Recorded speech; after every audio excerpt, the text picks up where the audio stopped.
Welcome back to Forbidden Land. This is going to be the riskiest podcast episode I've recorded in a long time. I've talked about things on here that I thought were risky in the past, and I send them straight to the Patreon vault. But I think I'm going to have to release this one publicly, but I will not be referencing it in the title.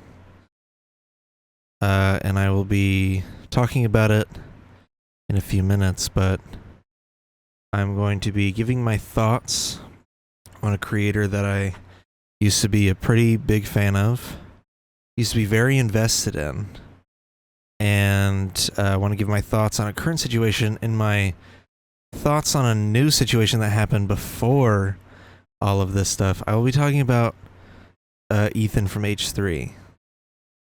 I've made it known on here before in the past that I was a fan of H3.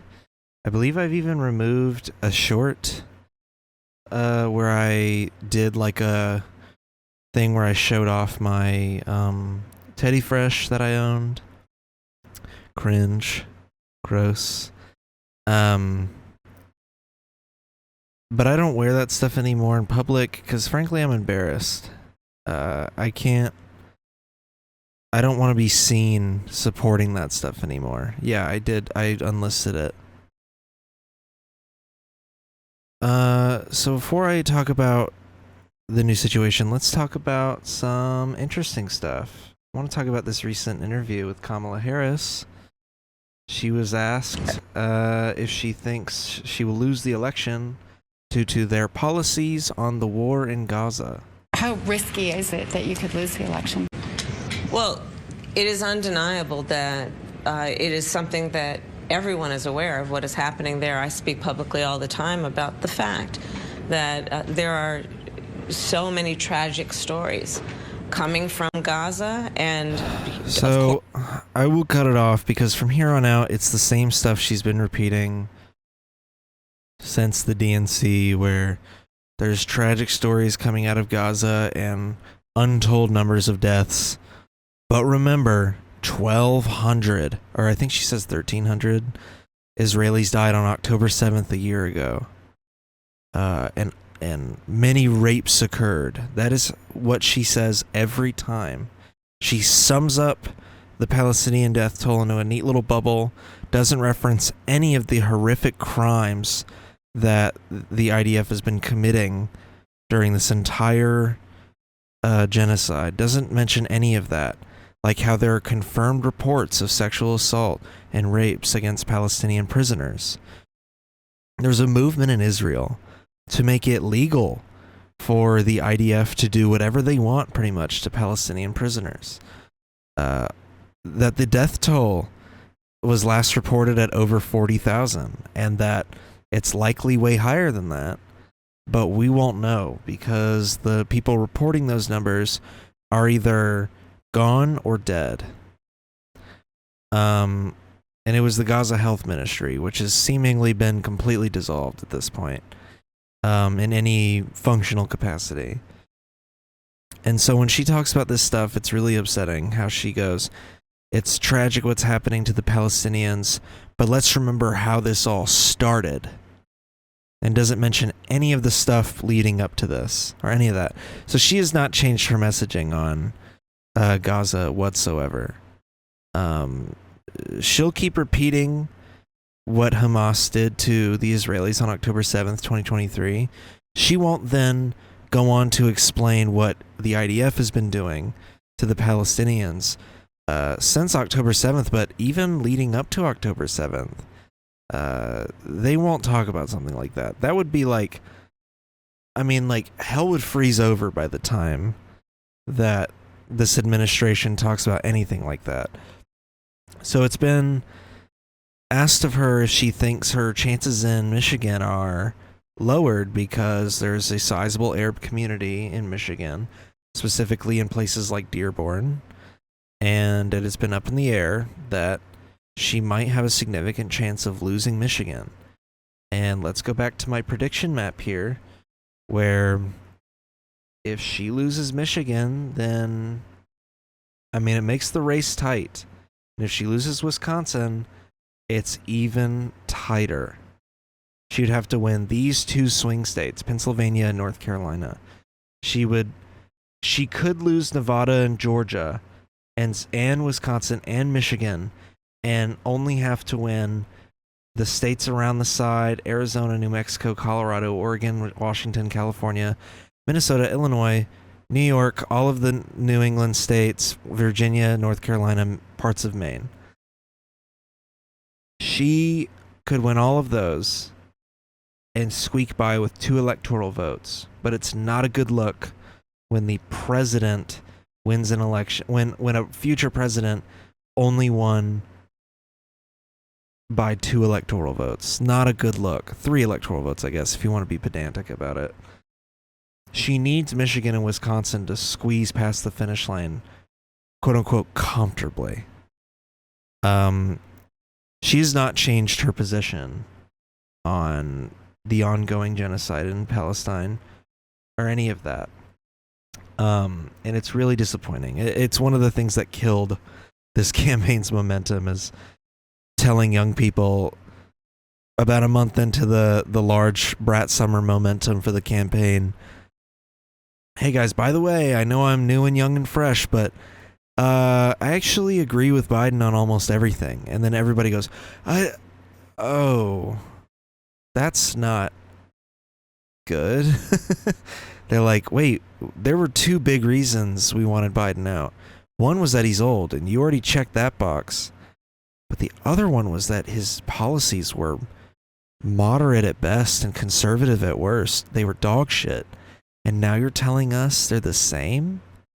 So it's not looking great. It's actually one of the reasons why I'm waiting until election day to vote. Although I think I'm early voting on Wednesday, so that'll be the 23rd. This will come out on the 25th. I'm early voting, so we'll see. I have 3 days to make up my mind on whether or not I will support either major party candidate. I've said in the past I would vote for Harris. I've changed my mind on a lot of things, and now I'm more of an undecided voter, which is, a fair thing to say after watching the DNC speech and watching her rallies and watching how they've completely nerfed Tim Walz on the campaign trail. He was one of the most popular things to happen to the Democrats in a long time, and the DNC essentially went, whoa, this is too much winning. Quick, ruin the campaign, tank it. I mean, this should be like a layup for the Democratic Party, and they're really screwing the pooch. In other news relating to Israel, it has been speculated by some Israeli news outlets and some people monitoring online traffic that Twitch is IP blocking Israelis. It seems to be somewhat true right now as I'm speaking that they are indeed IP blocking a lot of Israelis. However, the real explanation is more than likely it's a bot farming technique, that they are trying to crack down on bot farming coming out of Israel and just haven't implemented a more precise system. This has happened in places like Turkey before and other regions in Eastern Europe and Asia where they've had to block IPs to prevent bot farming. It turns out that this would be happening to Palestinians as well, because it's a region block. So kind of safe to say it's not specifically blocking Israelis from creating new Twitch accounts. Also, Twitch is sponsored by Chevron, so there's no way. Chevron's on the BDS list. They are one of the BDS companies on the list. Speaking of BDS, here's the main list for BDS. If you're wondering, BDS means boycott, divest, and sanction. And here we are. Let me pull up this list, because I follow BDS as much as I can. There are moments where I accidentally slip up, but overall I am following the boycotts. Boycott, divestment, and sanctions. Consumer products that you should completely boycott are these: HP and Puma, Remax and Simon's being some of the most notable ones. SodaStream is an interesting one. I didn't even pay attention to that one. Divestments are ones that you should pressure into divesting. Basically pressuring universities and governments, like local governments and whatnot, into no longer working with these large corporations. Chevron being one of the companies. So keep that in mind. Amazon is on the pressure list, which would lead even further into Twitch being not blocking Israelis from creating new accounts specifically, more so trying to deter bot farms from being created, which you would think is obvious. Like, Twitch is owned by Amazon, who is doing business with Chevron to, they run Twitch through Amazon. Use your head a little bit. So these you should be basically pressuring into divesting from doing business with Israel and business with other corporations that have ties to Israel and direct ties to the apartheid. And these are the ones that you should just not buy from. Burger King, McDonald's are the notable ones. The 3 major pizza chains, which is kind of insane, but Little Caesars is pretty good. Get a frozen pizza, eat at a pizza shop. I'm Italian, so this is allowed. Go to a local pizza shop or something like that. And Wix, which is like the one non-food related one. Use Squarespace. I don't know. I use Weebly, which is owned by Square now. Use that or Squarespace. Who cares about Wix? Don't use Wix. The reason why Wix is on here is because I believe it's directly operating out of Israel. McDonald's, I know, is on here because there's branches of the McDonald's franchise that have given out free meals to the IDF. I do not know the story behind the 3 major pizza chains and Burger King, but I do follow this list, so you should too. All right, let's get to the big boy stuff. We've gotten all the genocide stuff out of the way. Now let's talk about even more genocide stuff. So I've been watching, or I should say I was watching H3H3 since I was in middle school. So around 2015, 2016. I was one of those kids. I was one of those kids that was like, yeah, when people would yell Vape Nation. When I was in 8th grade. When I was a sophomore in high school, I worked with a friend to make a cover, like a rough kind of just fun little cover of the H3H3 theme, the dun dun dun dun dun, that kind of thing. So I was a pretty big H3 head, and I had watched the podcast since its inception. I didn't watch it throughout 2020 because I was busy doing just turned 18 type things. But then I picked it back up in 2021 after Frenemies ended. And I watched it until early this year. I was hesitant to watch it at the end of last year because of the fallout with Leftovers and Hassan. But I kept watching. The thing that made me stop watching was his comments about Aaron Bushnell, the guy who, I should say the man, the veteran who went and lit himself on fire in D.C. in protest of the U.S.'s support of the genocide in Gaza. He went on his member stream and he basically mocked him and called him mentally ill. It's very obvious from his documents, from his writings, that he knew exactly what he was doing. He knew it was extreme, and he used the fact that it was extreme forms of protest to his advantage because he was trying to convey the message that the U.S. government has normalized people burning alive, and that If they're fine with it happening there, they should be fine with it happening here. And his point has been proven because he is not the last person to light himself on fire in protest of the ongoing U.S. support of the genocide in the Middle East. He's not the last one to do this. And so his point has been kind of vindicated in a way.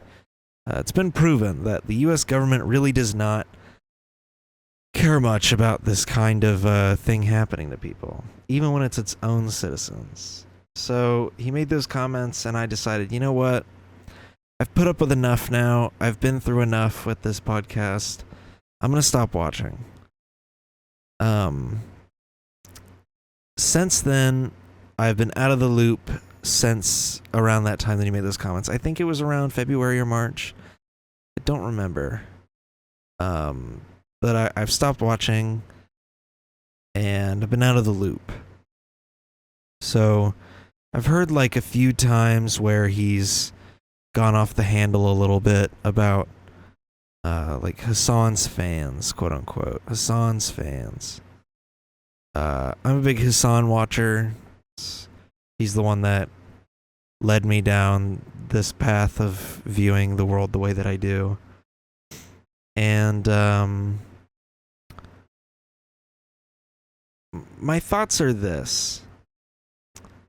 I think it's disappointing. Here's why I had a huge issue with the Aaron Bushnell comments. It wasn't just inherently the fact that it was a cruel thing to say about someone who was engaging in an extreme act of protest. To say that he's out of his mind, he's crazy, he's mentally ill.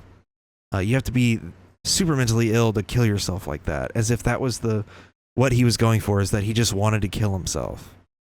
It's incredibly ignorant to say something like that. It was the fact that he said all that after like 5 months of just almost complete silence about the genocide in Gaza. The fact that he said more about anti-Semitism towards him and Jews in America. He has said more about that. He has said more about... Really, he hasn't said much at all. He has said more about, oh, look at what I said in 2021 when the West Bank was being raided by people from like Baltimore or whatever the hell. When the West Bank was being raided and the IDF was conducting raids in the West Bank, look at my comments about what I said about Netanyahu back then. And then he pins all the blame on Netanyahu, as if removing Netanyahu from office would immediately be like sunshine and rainbows for Gaza. It's the whole cabinet. It's almost the entire Knesset. 2% of the Israeli population has been polled as saying that the Israeli population's been polled, and 2% have said they're not super chill with the way things have been handled in Gaza. Like, Netanyahu being removed from office and being replaced by someone else, all that means is that Netanyahu would more than likely be turned over to the ICJ, because they would have no use for him anymore. That's why he's trying to clutch to power as much as he can. But if you remove him, they're just going to swap him out with someone else who shares the same extreme Zionist right-wing sentiments, and is just going to carry on his business as usual. Netanyahu's not that old, and the Zionist project has been going on for 76 years. This has been going on for a long time.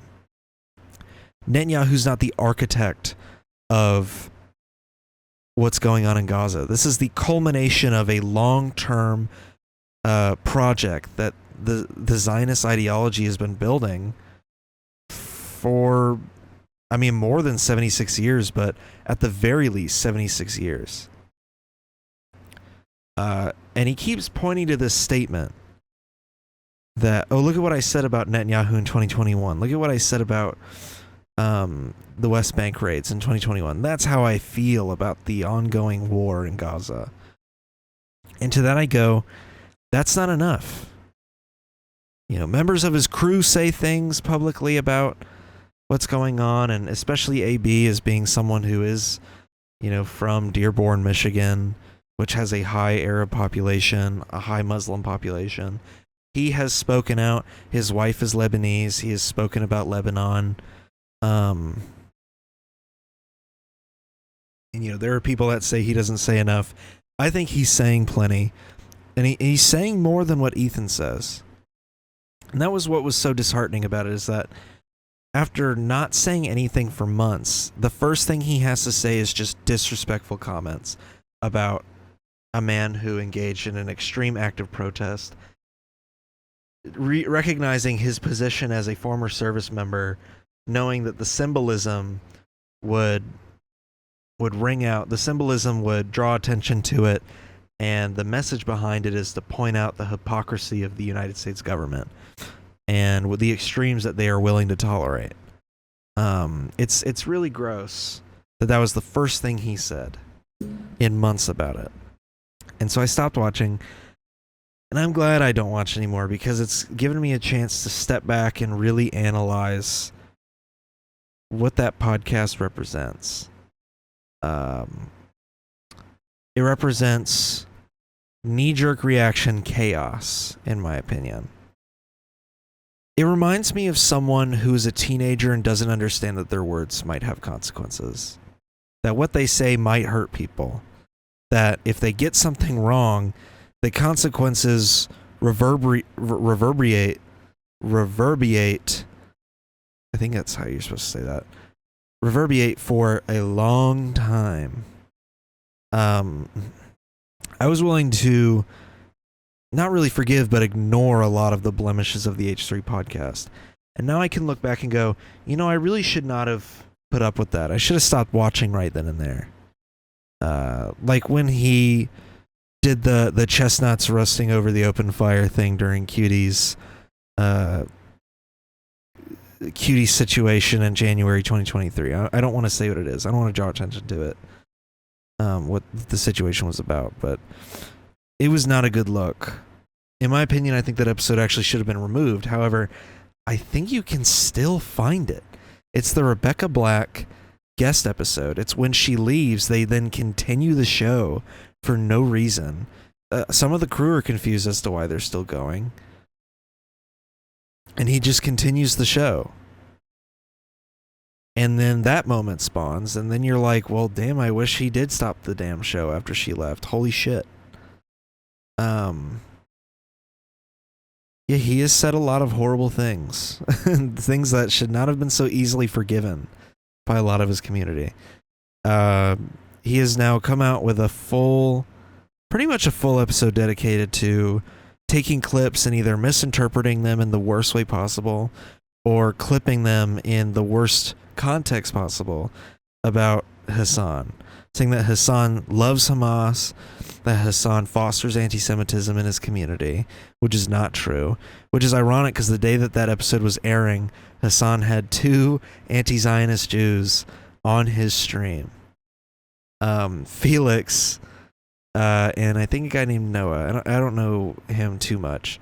And then he also had Stavros on, which was funny. Stavros made a funny joke. He was like, I saw there was a Hamas gift basket on your doorstep, and they just start laughing. Yeah, it's he and like at one point during the broadcast, I haven't watched the full episode because I just don't know if I can sit through that garbage.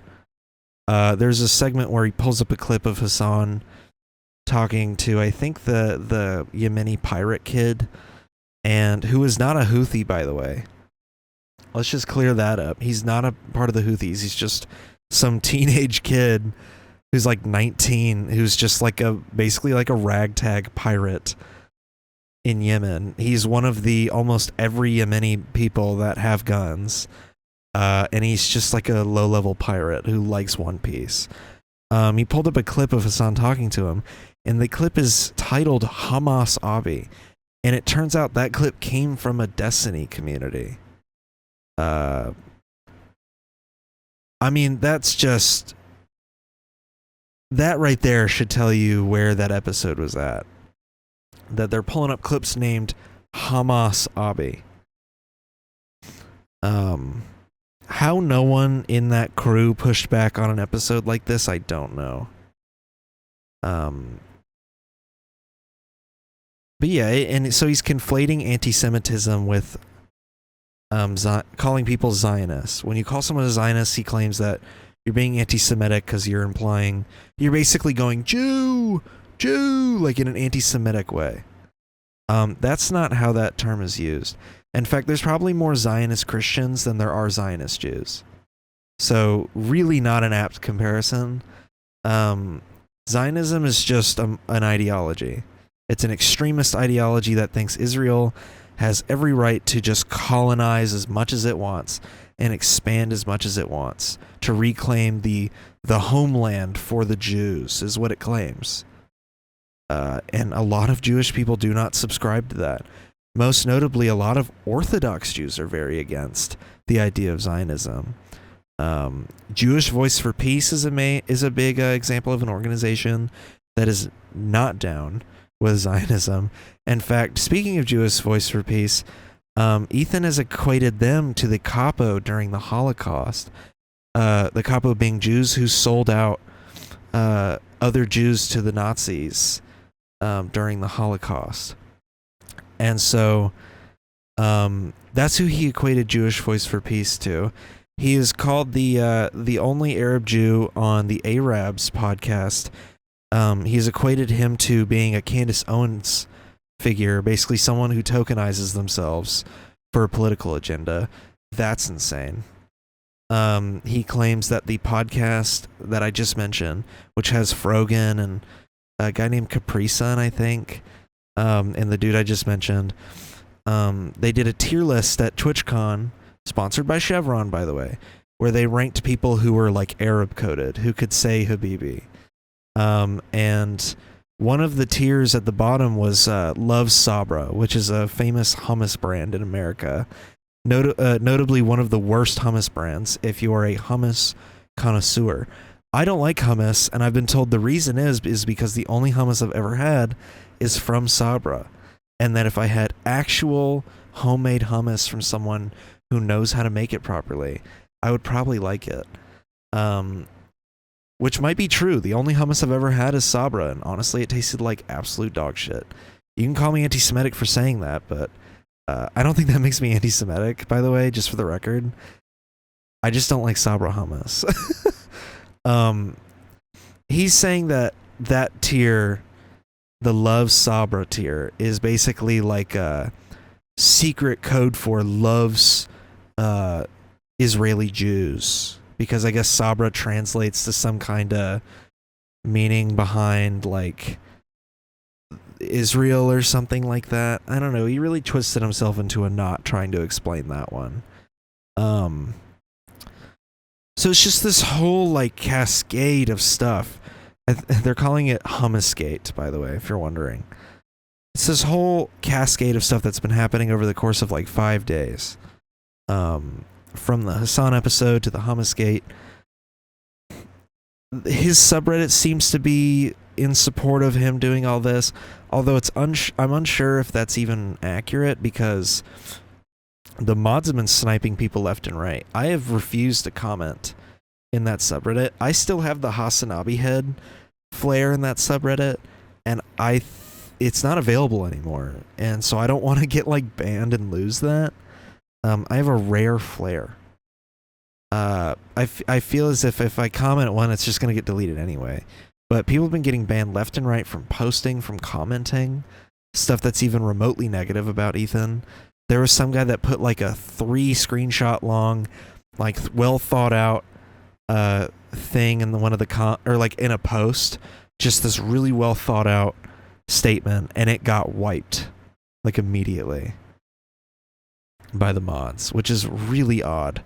The comment sections keep getting shut off on any podcast that mentions this topic, any video from Ethan that mentions this topic.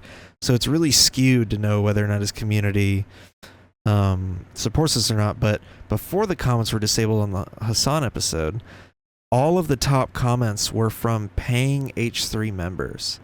When you pay for an H3 membership, you get a little H3 emote next to your name. Almost all of the top comments that were criticizing this episode were from paying members. Like, a lot of the top comments were from paying members. And then the comments got removed. Like, they got deleted, pretty much. Shut down. You can't comment on it anymore. The like to dislike ratio based on my extension seems to be roughly negative as well.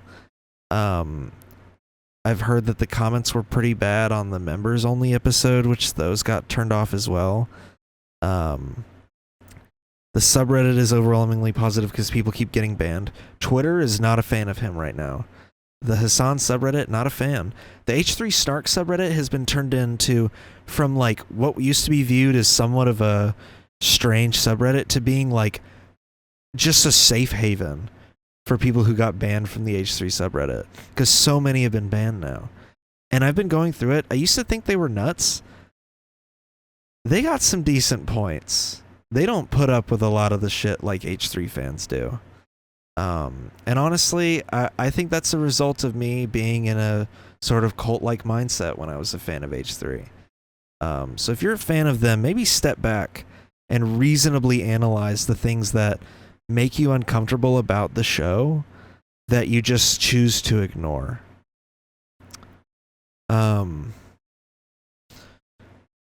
So here was my theory. A couple of episodes ago, on the H3 show, I guess is what it's called now, a popular character named Jimmy Lee came on. He seemingly broke into the studio and somehow got in there. Now, to give you some context, Jimmy Lee is like a street comedian. He's just an old-ass guy who just tells really racist, harassment-level jokes to people on the street. The fan base is not a fan of him at all, pretty much. Like, they don't know why he's still around, but Ethan's like insistent on keeping him around. He thinks he's like a content goldmine. The H3 universe is sort of like the Howard Stern Whack Pack, so to speak. So he's like one of the Whack Pack members.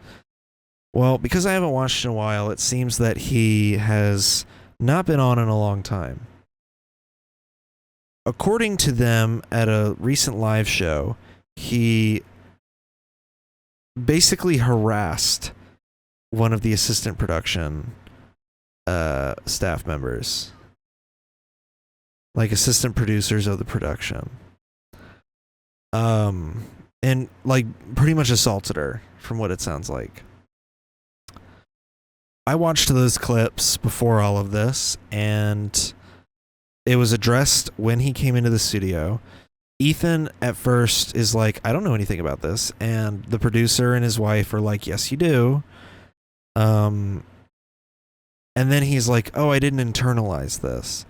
Then while they're yelling at Jimmy, Ethan says something interesting. He said, Jimmy, I was trying to protect you. Basically, like, I was trying to stop you from coming here because I knew you were going to get called out for this. So I was intentionally telling you not to come here. That statement immediately rung alarm bells in my head. That someone was sexually assaulted at an H3 live show backstage by a member of his Whack Pack. And they did not mention it until this point. And he has intentionally kept the guy away so he doesn't get confronted. In a way, Ethan keeping him around this long has kind of led to this behavior. That is the conclusion that a lot of people will make about that situation, if it hadn't been overshadowed by this entire Hassan call-out. I've seen a few people make posts about it, that they think all of this was a cover-up for that situation. I don't think that it goes that deep. I don't think they could have whipped up all of this stuff to cover up one situation that only the inner community would have taken issue with. I think they were already planning to do something like this for a bit, and that the timing lined up. But it is disturbing that a member of their Whack Pack like inappropriately touched someone at one of their live events backstage, and they have said nothing about it. And they've waited until like very recently to say something. A lot of people would interpret that as covering something up. And according to them, it's not the first time Jimmy Lee has done something like this, meaning that they continued to allow him to show up to events like this and have interactions with their fans and crew. I don't know, a lot of things on that show need to be analyzed and need to be studied. Oh, yeah, let me talk about this too. I didn't even put this in the doc because I didn't think I wanted to, but now that I'm already talking about this, I want to show a resurfaced clip that I was unaware of, and major trigger warning because the N-word is said and really disgusting comments about raping someone are said in this clip. Watch your hand. I mean, it's like so extreme. I just had to let out like a laugh of relief because good God, it's insane. This clip is from when Ethan was 30 years old. So this would have been about 9 years ago. And, you know, God, this video is cropped so fucking small. Look, people will say this was a long time ago, that he has apologized for statements like when he has said the N-word in the past, and when he has said like comments like women are meant to be conquered, like, and then the famous Joji face of like in the background on the couch. He's apologized for a lot of stuff. This clip, though, I've never seen this clip. This was probably from around a year before I started watching them. I have never seen a clip like this. According to the caption, the context is that he was 30 years old, and these comments are about a Boston bombing victim. Hila's filming. Here. And this is like an H3 video. And watch your hands, because trigger warning. You're gonna get cut up on this one here, guys. You can scar me, but you can't stop me. I would like to know, what exactly is he making fun of here? Like, why did he choose this to make fun of? Because this is like clearly a statement about like overcoming the trauma of being in the midst of a terrorist attack. Like, this is a statement about like, I have survived an attack on our lives. I'm a victim, but I'm choosing to overcome it through like will and strength. What is there to make fun of here exactly? That's what I don't understand. So why he chose to make fun of this in the first place, I'm not sure. Although I'm almost certain this was like a common theme back then, that he would make fun of just random shit like this back then. Now that is interesting and very deep and poetic, but look at how he has nothing to say about it. He's just making fun of it being like a statement. What's even more interesting is if we just go a couple pixels down. Boom. That's some good camel toe, girl.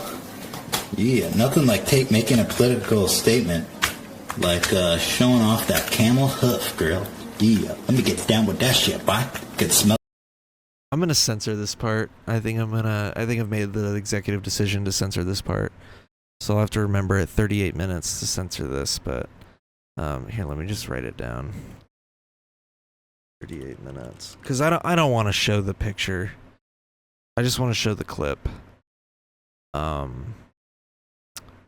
I'll continue. Smell it from here. Shit. Pretty brutal scars. Nothing that a heavy night of fucking won't incur, you know. Oh. Ugh. These are like scars that she obtained, I presume, from the Boston bombings. The Boston Marathon bombings. Why that's immediately where his mind went, I'm not sure.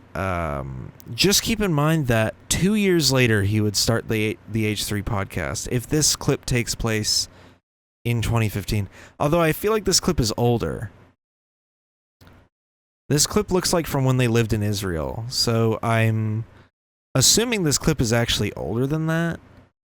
I thought Ethan was 39. but I could be wrong. I'm almost certain this clip might actually be a year or two older than what the OP thinks it is, but that's an easy mistake to make. I mean, yeah. Anyway, ignoring the camel fucking that fat, juicy, juvenile vagina. Wants to fuck that shit, boy. Yeah. Ignoring that. That's some edgy. That's just so gross.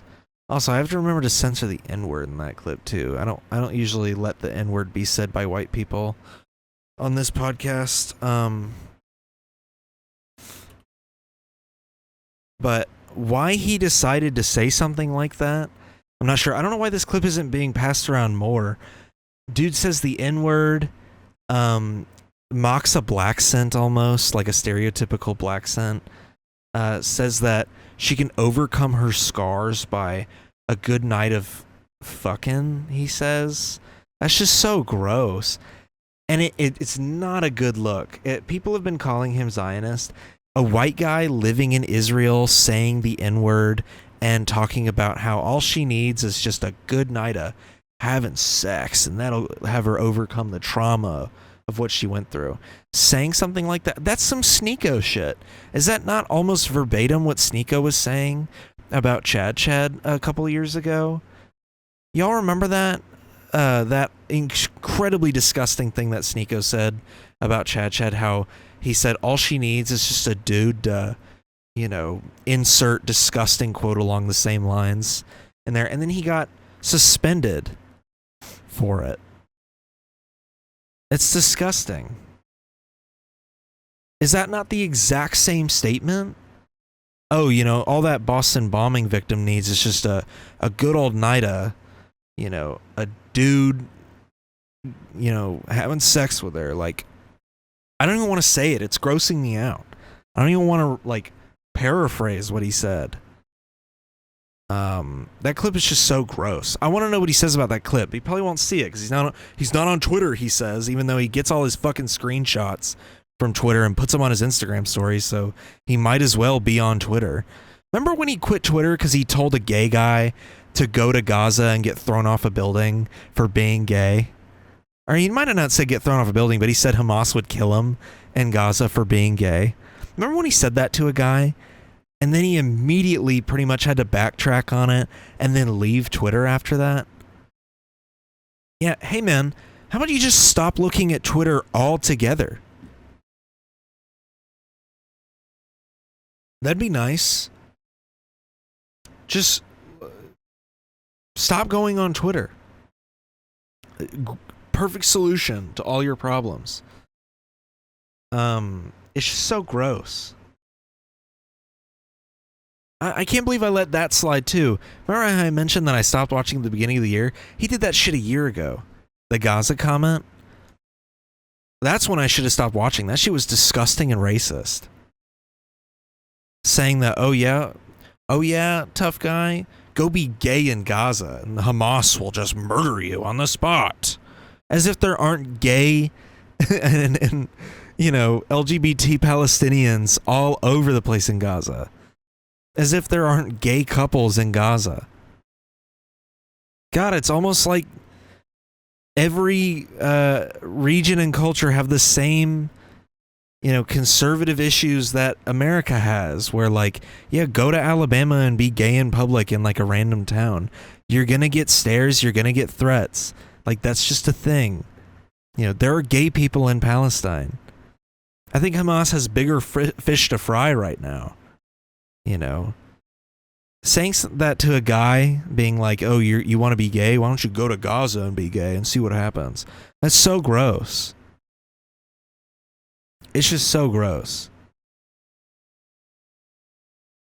I've seen people use the whole oh, if you're gay, they'll throw you off a building type shit to justify the bombings in Gaza.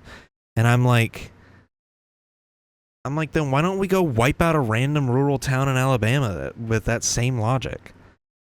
If you're going to hold a place like Palestine to the same standard that we hold America, what are we doing? Palestine's been under occupation for 76 years. And they've been routinely raided, bombed, murdered, all of those things. Denied access to basic human needs, denied basic human rights. All of that. In the West Bank, they're segregated pretty much. It's an apartheid, like, checkpoint regime over there. When have they ever had time to go, yeah, we should examine our implicit biases and be more accepting of marginalized communities? When have they ever had time to do that over there? And also to act like that's the reason why they bomb places is because, I said this last week, thinking that U.S. imperialist-backed superpowers bomb other countries because they're not progressive enough. Like, that's laughable. That's a laughable statement. No, that's not why they're doing that. They're doing that shit because they love the military-industrial complex. They love imperialism. They want to conquer more land. They want to colonize. It's the whole reason behind it, not because, oh, they don't like gay people in this certain region. So, like, that's not the reason. It's so ridiculous. I know I'm getting off on a tangent right now, but this is what I'm saying. You look past all the dumb horseshit where H3 has been trying to make the whole situation about himself this whole time. You look past all that and look at the real issues. You realize, yeah, this guy's on some shit. What is he doing? This is ridiculous. And then you just start to ignore him. And life becomes better. You're not stressed all the time about dumbass internet beef. Life just really opens up and you start to realize, oh yeah, I should be normal. I should go be a normal human being in society. Anyways, let's lighten the mood to end off the episode. I also didn't write down a fun fact, which is a little alarming for me. But yeah, let's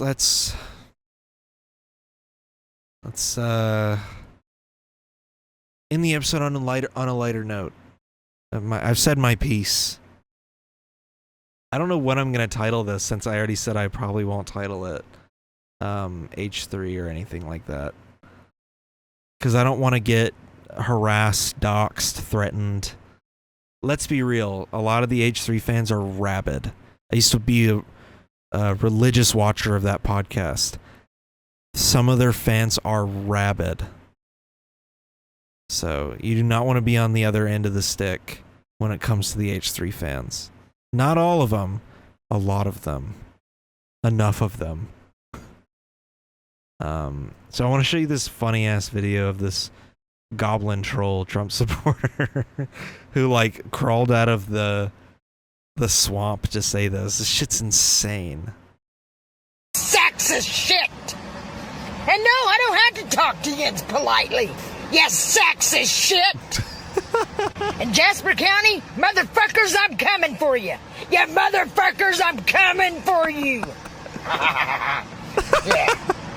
All legal. Yeah, legal. We'll do it on your terms, motherfuckers.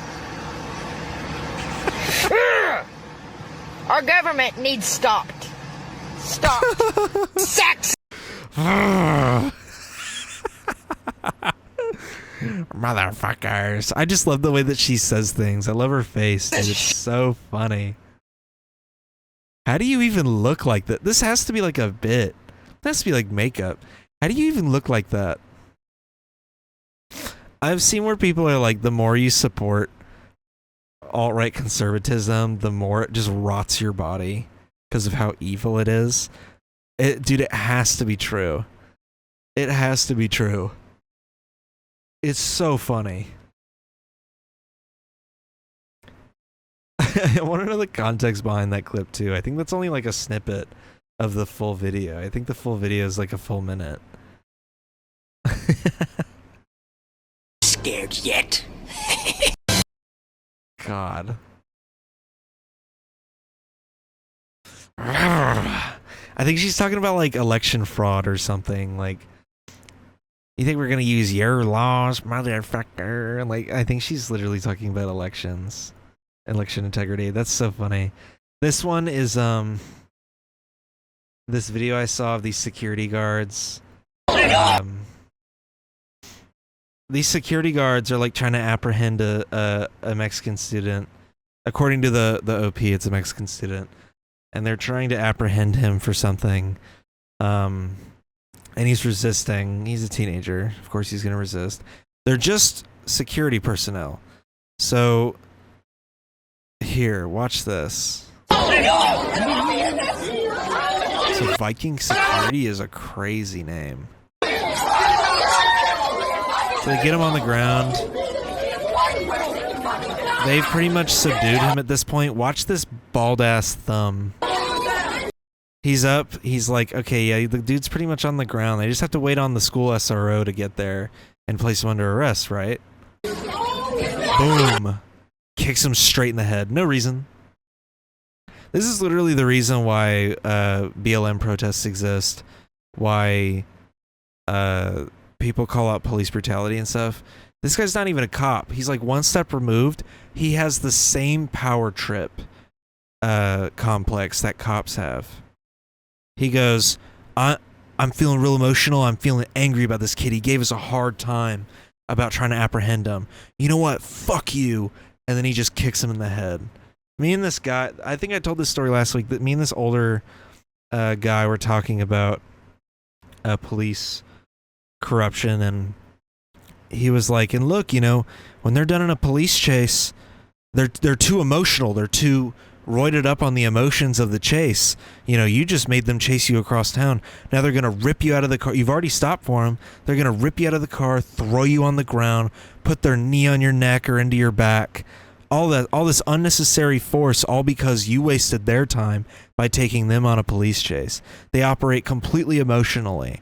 But if they just needed to simply place you under arrest and you never gave them chase, oh, they're super gentle with you. You know, the most you might get is them hitting your head on the top of the car door. And I was like, exactly. You lead them on a chase, they get super angry, and they, even though you've already surrendered at this point, they throw you on the ground. They basically rough you up until they get you into the car because they're mad that you wasted their time. They're mad that you potentially endangered lives by leading them on a police chase. And so I agree with that guy completely.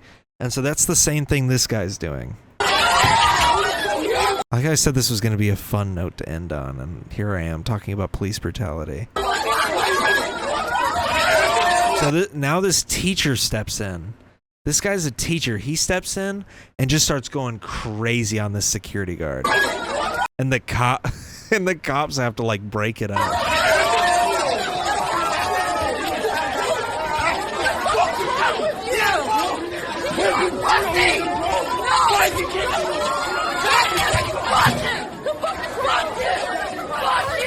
So now there's like other students or teachers or whatever they are, like trying to separate the two crowds.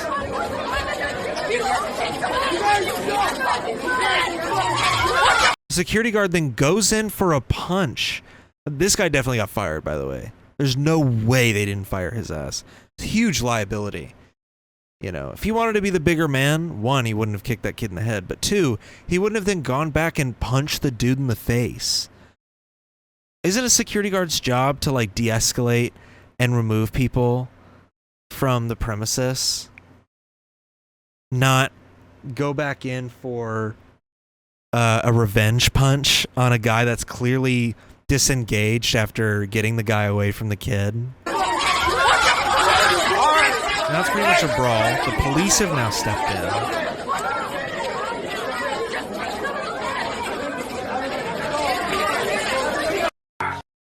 Yeah. So, you know, I just wanted to show that crazy-ass teacher brawl. I love this teacher. I absolutely love this teacher. What a real one. People are like, honestly, this dude probably in the classroom outside of the situation, probably the chillest motherfucker. If he's willing to go to bat for his students like that he'd be willing to risk his job for his students like that. Not gonna lie, this looks like a concert venue than a school to me. Honestly, it looks like it's at one of the stadiums outside, like where they'd be playing football, more than it does inside the school. And that would make more sense with the fact that like teachers are in hoodies and whatnot and are nearly indistinguishable from students if they didn't look visibly older. Yeah, I think it's like a game or something at like one of the stadiums on the campus. And And then I guess this will be my fun fact. This crazy moment happened. I don't know if I can even really show the clip without getting a copyright claim. But like, in the WWE, there's a guy named Cody Rhodes. And 2 years ago, he tore his pectoral muscle. What that means is you have a pectoral muscle here, right? And when it tears, usually it's from you doing some kind of motion like this, and then your muscle, which is connected to your bone, about right here, just tears off. And it creates this cascading event where all of this gets completely ripped to shreds, pretty much. Usually you have to undergo surgery for this kind of thing, but not always. And there's a long recovery period. But once it's already been ripped, if you keep using it, the only damage you'd be risking is tearing something in your shoulder, because you're redistributing all of the stress and weight that this would have taken. You're redistributing it into other parts of your body that have to compensate for the loss of this. So he tore his pectoral, and he decided that he was going to wrestle anyway in a Hell in the Cell match at a pay-per-view event. I think it was a pay-per-view event. And so here's his big reveal of revealing his torn pectoral muscle. I saw this live. Dude, look at that damage. All of that is just bruising from the pectoral rip. And he wrestled like that for the full match. And I watched it. It was a good match. I used to be a big WWE head, so it's really cool to see Cody Rhodes back at the WWE. But God, this was a gnarly match. There would be moments where the dude was like, Seth Rollins would be like driving a kendo stick into his torn pec, and oh God. It was just so hard to watch, but it was a good ass match. And I just thought that was a crazy thing. You can hear the crowd like audibly go silent when he reveals it here.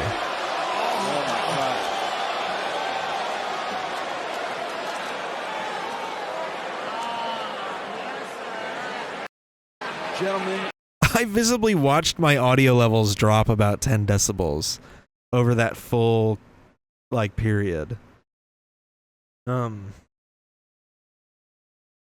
yeah, I just wanted to show that clip. I thought it was really interesting. I've been trying to find that clip for a long time, and I always forget to go and look it up because it's easy to find it. You just look up Cody Rhodes torn pec, and there's like a billion photos of it on Google. Here, I could probably look them up. Yeah, there's a ton of photos. Ugh, I hate watching the videos of people tearing their pecs too. It's so disturbing to watch. Yeah, look at this. This is him in the middle of the match with a sledgehammer. I mean, look at that shit, man. You know his ass was hurting. You know that thing was hurting. I was reading where a doctor was talking about how the only like real downside to this is, he said this was likely like soon after the injury, so it hadn't stiffened up yet, and that the only real downside to wrestling with this injury is that it would have just really hurt, and he had the potential of tearing other things before he would have started his recovery.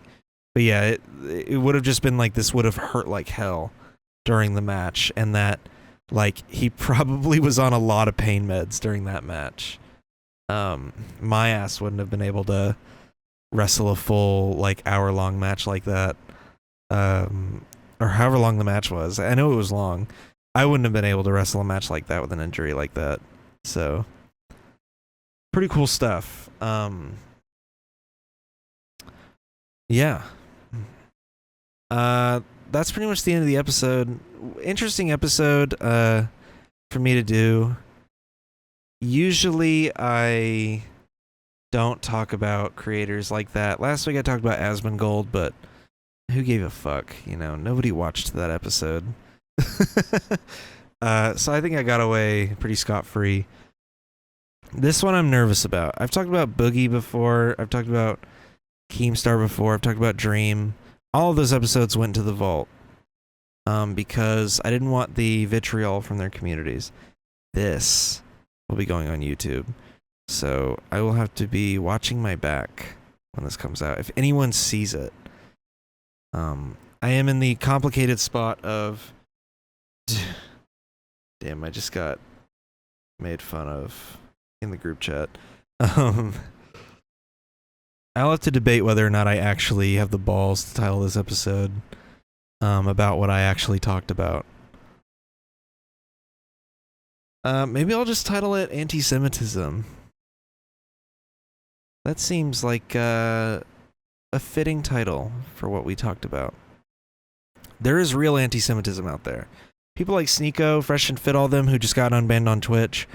I hope they get rebanned permanently, forever, because they are actually anti-Semitic freaks. Myron saying shit like, he's one of the Fresh and Fit guys. He's fit. Yeah, that's their names. Him basically saying that a lot of the problems in our world are caused by the Jews. Yeah, disgusting. Sneeko's a Holocaust denier. Sneeko is also buddy-buddy with someone like Destiny, who is also he's not a Holocaust denier. He acknowledges there's a genocide in Gaza, and he's pro-genocide. There's a clip of him saying that he does not mind that that region's being genocided. It's pretty much along the same lines as the Asmongold clip, except Asmongold has actually apologized for that statement. So I don't know, man. Yeah, I am quite quenched. There's real anti-Semitism out there, and learn to recognize it when you see it. There's legitimate, real criticisms of Israel and its apartheid regime and its occupation of Palestine and its genocide in Gaza. And then there are the people that are saying it's only wrong because it's Jews doing it. That is not acceptable. These people are a very vocal minority, but they are still vocal, and they are still being heard, and that is wrong. You should not be supporting anti-Semitism. Learn to recognize Nazi dog whistles when you see them. You will see lots of Nazi dog whistles when you hear people talking about Israel's actions in the Middle East. Ignore those people, block them, cast them out from the Israel movement, from the anti-Zionist movement. They do not represent the people that follow BDS, the people that call out the genocide in Gaza, the people that do not agree with Israel's apartheid regime. They are not representative of this community. We are simply those that don't like when a right-wing, genocidal, authoritarian nation decides it wants to enact its will upon a people who natively lived in that region, who were removed forcibly, and who have been subjugated, who have been killed in mass, and essentially ethnically cleansed over 76 years. We do not support a system that conducts such actions. Has nothing to do with a lot of them being Jewish. Has nothing to do with their ethnicity or anything like that.